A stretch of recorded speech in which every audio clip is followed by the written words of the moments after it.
what made him like that, I have no idea. But I never thought that he would go attack someone.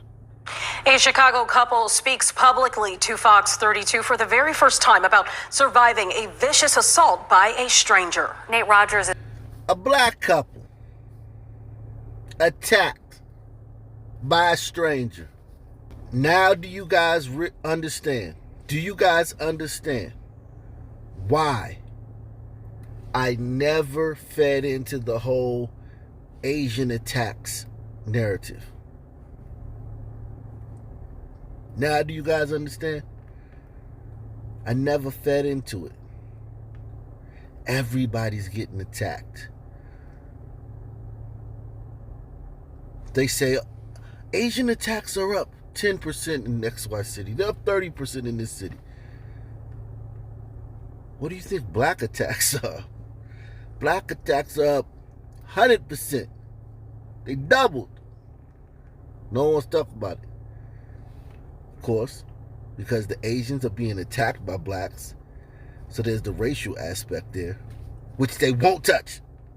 But they touching the whole topic because of the racial aspect, which they won't touch.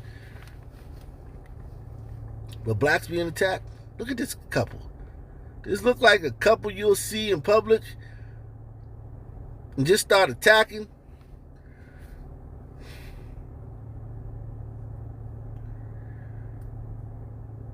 Black people, and it's crazy that you guys don't identify with this channel. You guys don't. It's only a handful of people that support this channel. Because this is you. This ain't Boone Shika and Marquavius. This is the people who watch this channel. That's why I try to highlight the things that I would assume that y'all would want to see videos about people like y'all. I would assume that y'all want to see this channel blow up. Man, I can do all the game, all the talking about women, how to get women and stuff. I done gave you guys the game. My 3-part series. How to be the thug she loves without ever going to jail. You'll never have to watch another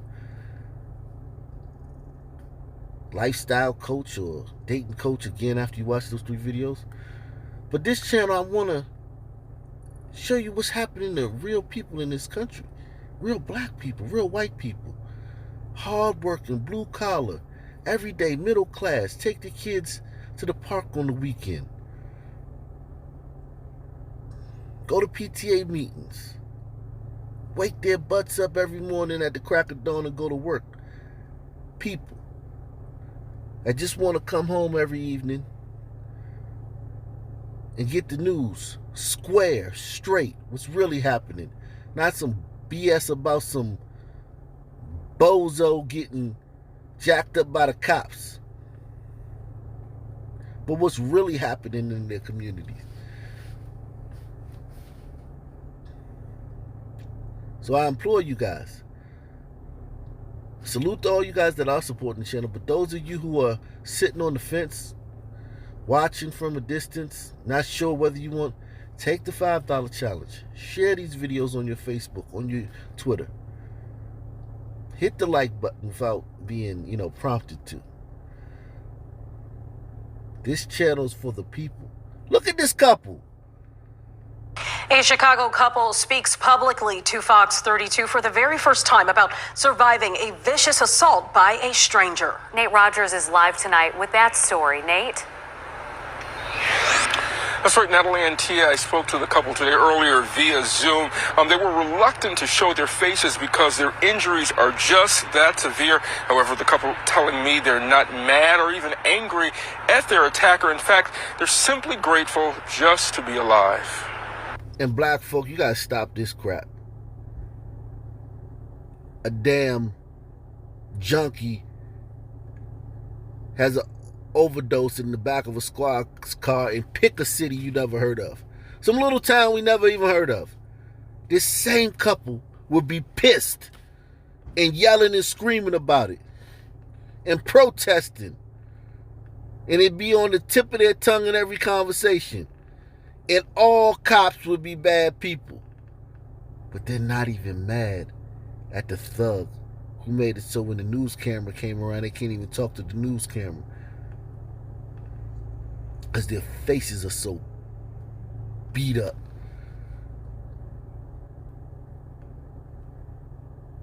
We got to stop this, man. Either don't get mad at nobody or show us the same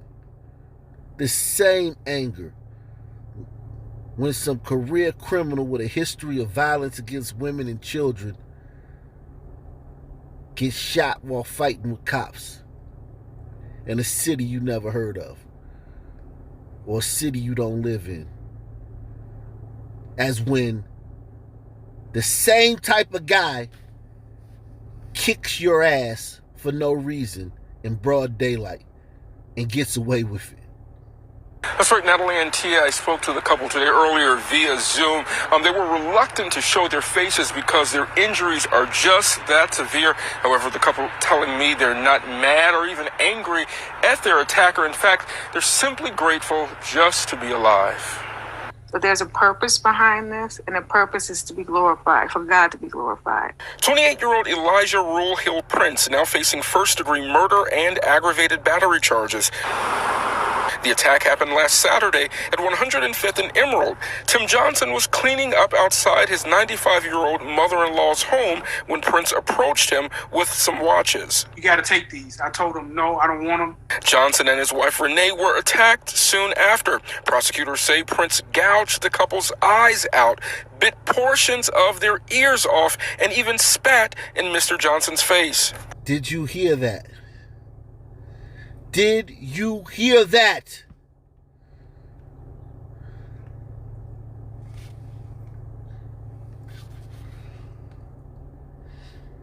And no one on YouTube's talking about this. No one. None of the blackity blacks. None of them. Not like, man, several blackity blacks talked about this, but I'm waiting on a video from the rest of the black. None of them talked about this. The attack happened last Saturday at 105th and Emerald. Tim Johnson was cleaning up outside his 95-year-old mother-in-law's home when Prince approached him with some watches. You got to take these. I told him, no, I don't want them. Johnson and his wife Renee were attacked soon after. Prosecutors say Prince gouged the couple's eyes out, bit portions of their ears off, and even spat in Mr. Johnson's face. I didn't believe that he would be capable of doing something like that. Neighbor Ron Mills has known the suspect for years. The retired police officer says police were called to the family's home within the last month. He was in the backyard. He was acting strange and everything, so they called the police and ambulance, and they did wind up taking him to the hospital. After multiple surgeries, the Johnsons say they're blessed to be alive. They're also overjoyed by so much support from the public. Their children created a GoFundMe account, now topping more than $100,000 to assist with medical expenses. Okay, $100,000, that's decent. I mean, I give it, that's decent. They're in the church, you know, that's mostly people from their church getting credit. I mean, whatever. That's mostly people from their church. But whatever. That's decent. God.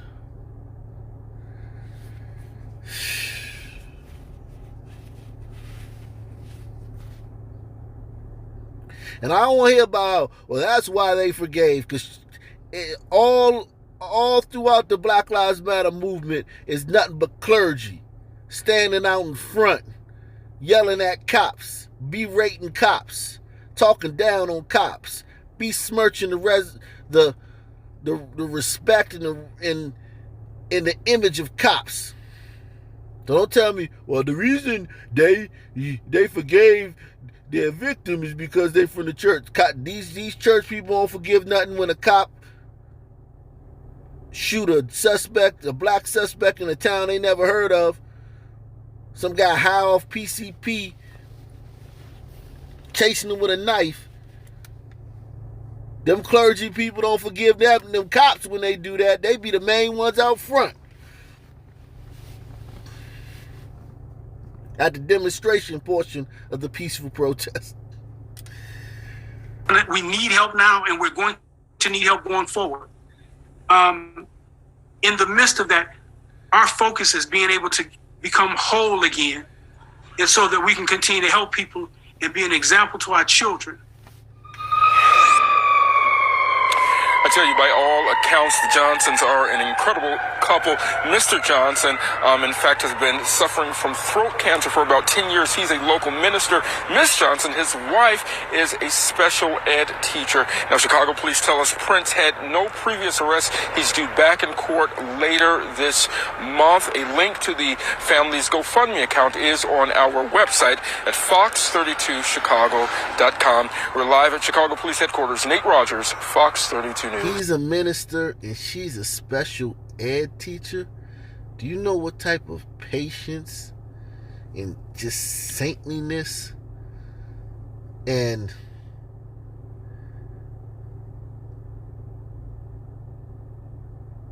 humbleness and motherliness and yearning and wanting to help you have to be to deal with a classroom of special ed kids? Y'all remember school? Remember the special ed kids they had in lunch before us? You'd see them like holding hands or something while they going to the water fountain or something like that, or they'd all be like, we used to call them retarded in my day. But I remember that, man. And it wasn't like a bad word. It didn't become a bad word till, the woke crowd. Now they call them challenged, mentally challenged, which is worse. Retarded, to retard means to slow something down. Now they're called mentally challenged.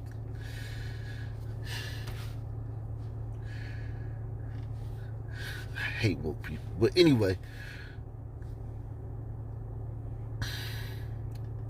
this woman is a saint. She didn't deserve this. If that's what she does for a living, she's a saint. And he's a minister. They did not deserve this.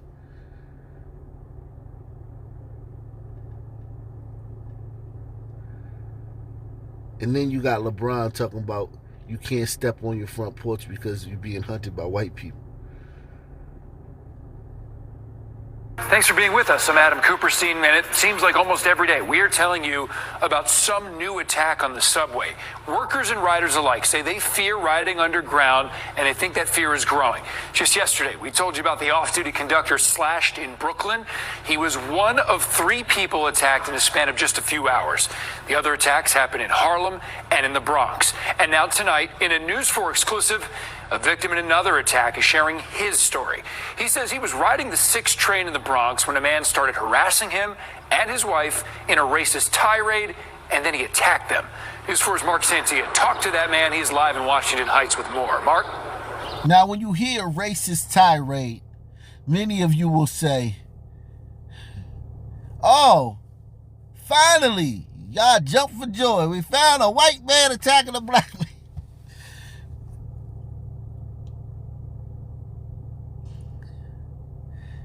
Put your pom-poms down. Just take a seat. When they were talking about racism, they ain't talking about, they used the wrong word. They meant culturalism. Because you see, this is a Jamaican guy. Adam, as the MTA prepares to open up the subways 24/7, one New Yorker is breaking his silence, asking the governor and the mayor to put more police on the rails. Glory to God, I'm living. Some people die by 1 stab, so I get 5 stabs. Every step is excruciatingly painful for this New Yorker who says he should be dead. He was repeatedly stabbed in a Bronx subway station. Police say the attacker is this man. Give me 2 stabs on my rib. Okay, that means an Afro-Latino guy. A guy you would only know was a Latino if he opened his mouth. A guy you see and be like, oh, that's just a brother. You have an Afro-Latino stabbing a Caribbean guy.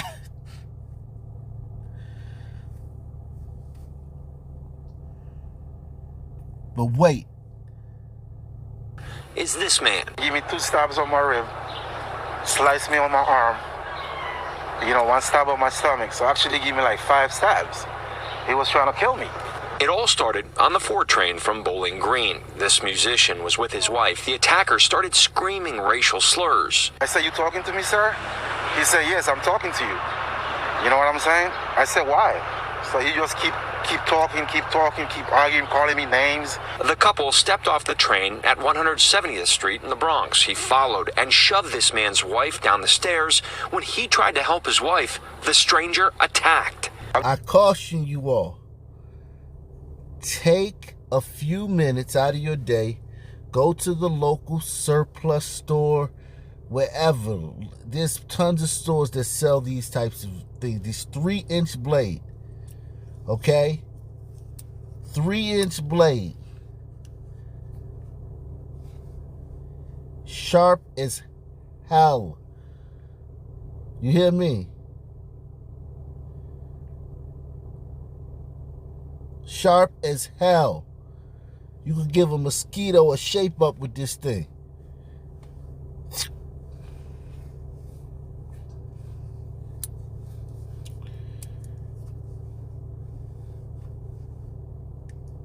In DC, we call these a keep a nigga off me blade.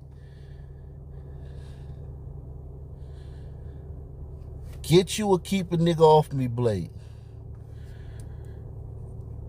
It will come in handy. When a guy comes and pushes your wife down these steps, you kidding me?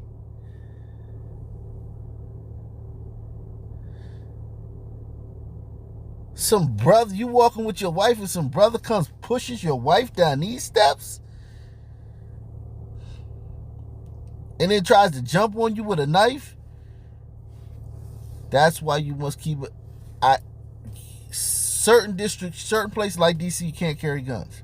And I'm a law-abiding citizen. I'm not a thug.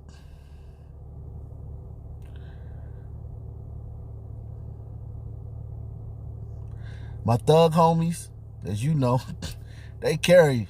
They shoot people. However, I'm a law-abiding citizen.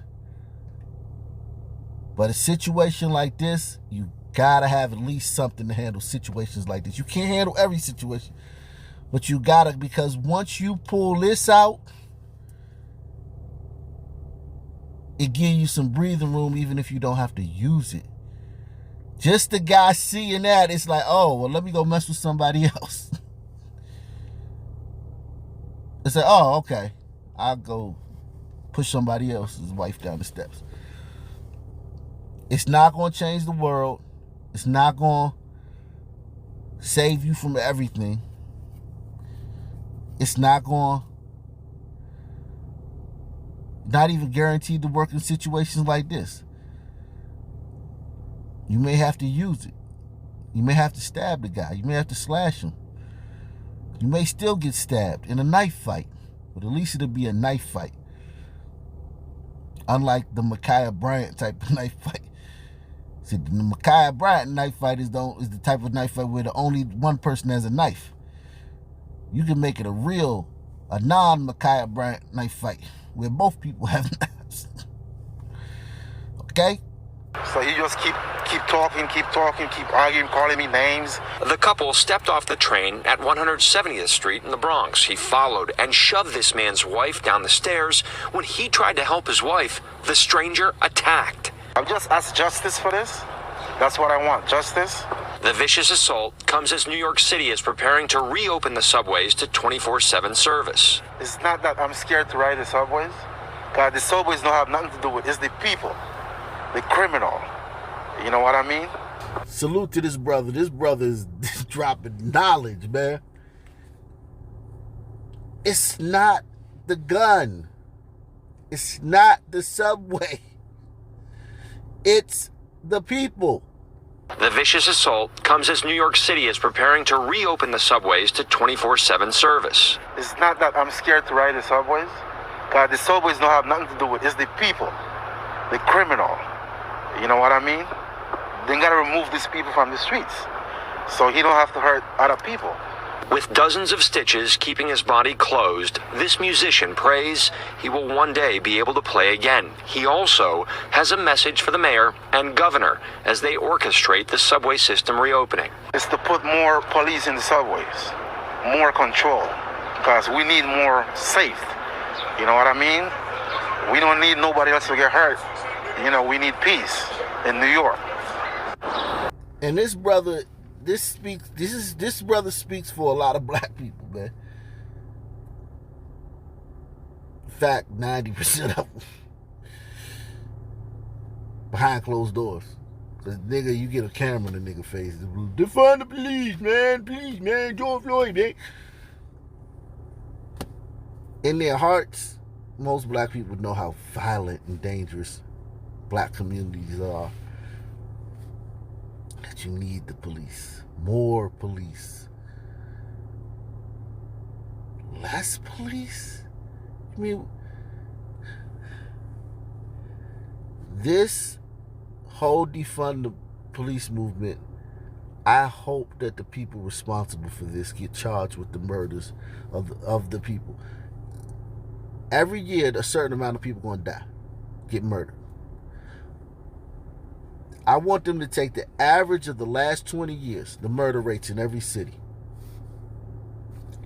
Take that number.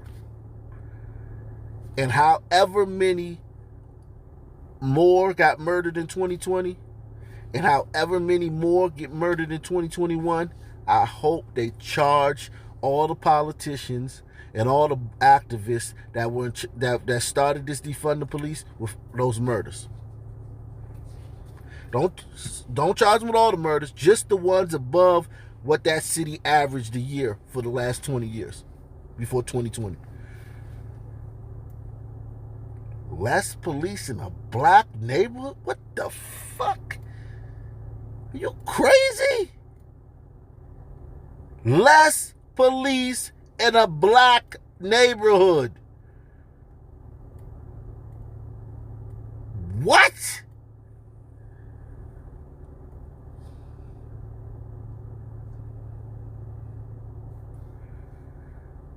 What? Yeah, man, we need less. What?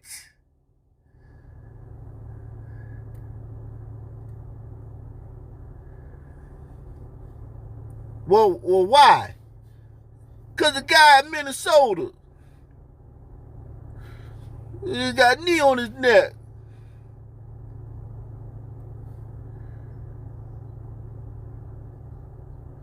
And then look at this guy with his wife. No one talks about this aspect of it. And we're going to get into it. So make sure you hit the like button. Make sure you subscribe. Make sure you take the $5 challenge.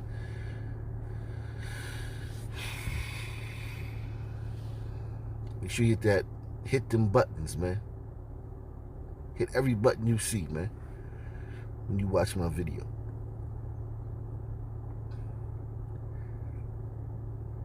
This guy, wife, when you're a woman, you feel secure when you with your man. I'm with my man, at least, you know? When you're a woman in the world is much more dangerous for women. They're smaller, they have less muscle mass, less bone density. They're less innately violent.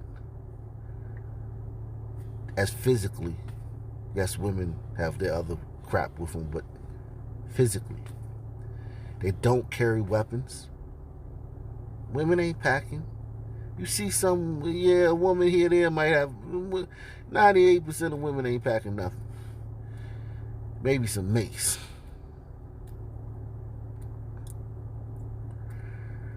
They're not skilled in the art of using weapons. All they really have is their screams and their street smarts and their situational awareness. So the world is a different place for a woman, especially a dangerous city like New York. especially the subways, the underground in a city like New York. But then when you're with your husband, there's a little bit more security. Like, I'm with my husband, man. She's like, yeah, I got my man with me.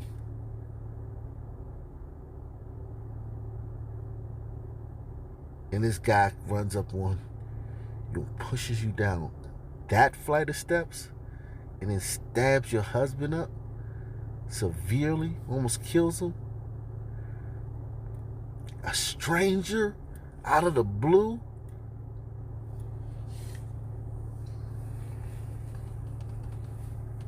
A black guy.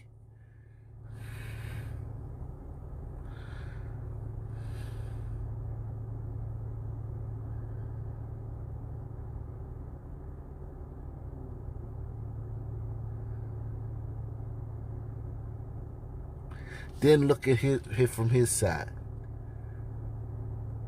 You're a man. You're with your lady.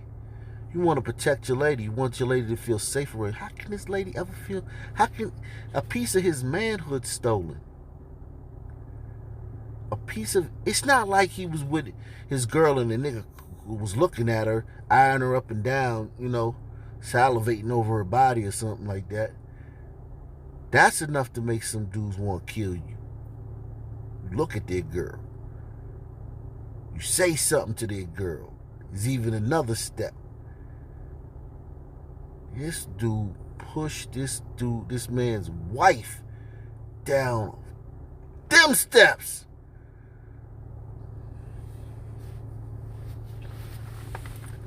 A black guy. To put more police in the subways, more control, because we need more safe. You know what I mean? We don't need nobody else to get hurt. You know, we need peace in New York. As detectives continue to search for the suspect, that survivor, he continues to recover. Now, police are asking tonight if you have any information, if you recognize that man, they're asking you reach out to police. You can remain anonymous. A reward is being offered. Live tonight in Washington Heights, I'm Mark Santia, News 4 New York. Mark, thank you. We're also getting new video of the man wanted for slashing an off-duty MTA employee in the face while riding the subway in Brooklyn. Police say this is the guy walking along Crescent Street after that incident Wednesday night.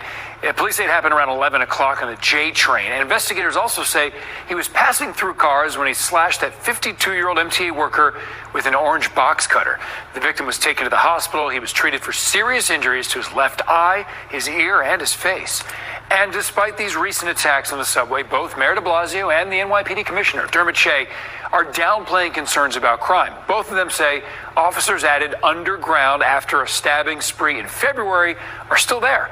And Shea added that the subways are safer compared to last year.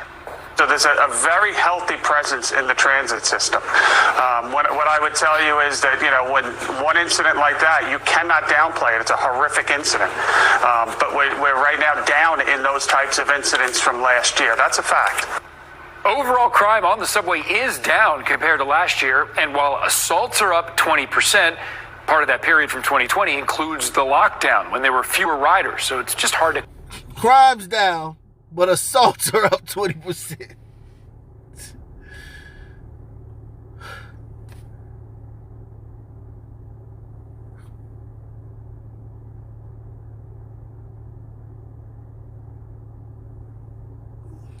Crime's down, overall crime on the subway, but assaults are up 20%. What are you bragging about the crime rate for then? You can only brag about the crime rate. They're hanging their hat on the crime rate being down with assaults. And it's only because COVID.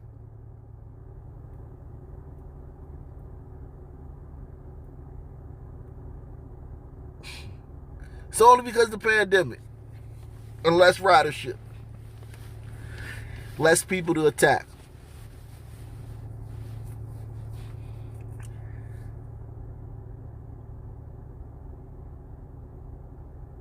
Best people to pickpocket. You know, they have a lot of pickpockets on New York trains and whatnot. But assaults are... The truth is that New York City cannot afford to defund the police. And when I talk to New Yorkers, I get a very different message every single day. New Yorkers are concerned about rising rates of violent crime, petty crime, street homelessness. This is what we are seeing. And we need our city's leaders to step up right now. As our city does recover and reopen, we know that everything is contingent upon whether our streets and our subways are safe, whether people can come together without fear in a place. I know there are people that are very passionate about this, but the fact is when someone gets stabbed, you need the police to follow up. That person should not be on the streets.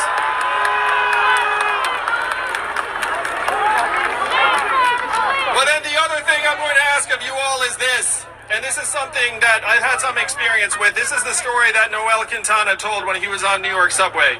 He said that he... They're booing him for saying that we need police when someone gets stabbed. Find out who did it and, you know, rest and whatnot. These pasty white liberals, a lot of these people in this crowd are Asian. You see a couple brothers in there, but it's mostly Asians and whites. Are booing this man for saying we need police.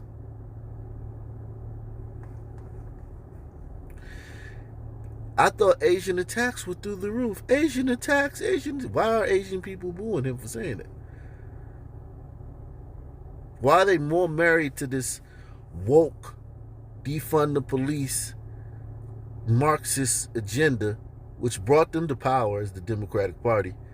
Why are they more wed to that than they are to safety, public safety? And these white liberals, why are they more? Because black people are getting attacked. The real crisis in America is that black attacks on black people are up 100%. It's not that Asian attacks up 30% here, 10% there. It's that attacks on black people up 100%. And the attacks in the Asian attacks were what, 12 last year, and now it's 20 this year.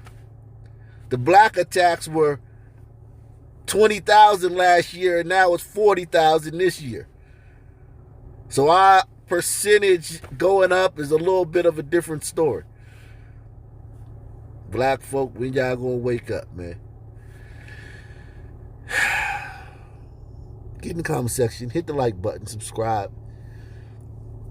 I implore you, take the $5 challenge and support the channel via PayPal, Cash App, or the Super Chat. Share these videos. Peace. I'm out.